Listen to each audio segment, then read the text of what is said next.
So I was in the shop the other day and I found a personal piece of treasure for myself.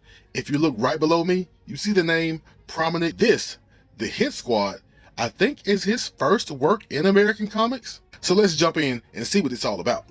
And you know how we do. Creative team check. So we open up the book with a literal shooter aiming for one of the higher ups in the IMF in Europe. But after he hits his target, he's approached by a woman and a very large man behind her. Her name is Assassine, and she runs this group called the Hit Squad. And to the naked eye, the Hit Squad is what they sound like. A group of very skilled, some very gifted assassins, with typical powers and skill sets. But as she gets Shooter into the fold, she wants to throw him right into the fire. She wants Shooter to accompany Lash in taking down Christopher Scott, the co-founder and former VP of Silver Industries. Why is it important? For the story, it's important, but it quickly veers away as Lash is about to attack a kid, and Shooter cannot have that. And that's when we find out that Lash is not just some human assassin. You see, the Hit Squad isn't just some assassins group. The Hit Squad is the living embodiment of the 7 deadly sins. With Shooter distracted by Lash and Arson and Hammer, Frost quickly gets rid of Christopher and his family.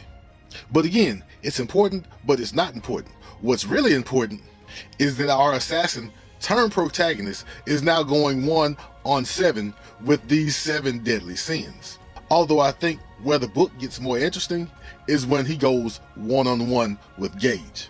Gage is pretty much an assassin like Shooter, except supernatural. But Shooter, being ever confident, isn't going to back down from Gage. However, that doesn't make it sting any less when Gage gets the best of Shooter. Also, I think these last 2 pages were like my favorite pages out of the whole book. Okay, let's make that the last 3 pages as Shooter finally realizes what he's really up against right before he gets dispatched into the river and assumed dead. That's when Sin, with 2 N's, pulls up and she asks A, is Shooter taken care of? To which they say yes, and B, she lets us know that the mission was twofold. A, they wanted to get rid of Christopher, but B, they needed Shooter as a cover-up. They can blame Shooter for the event and keep the Hit Squad, aka the 7 deadly sins, identities under wraps. But as you can see, Shooter is not going down without a fight. Advent Comics, if you want to revive the Hit Squad, you can take my money.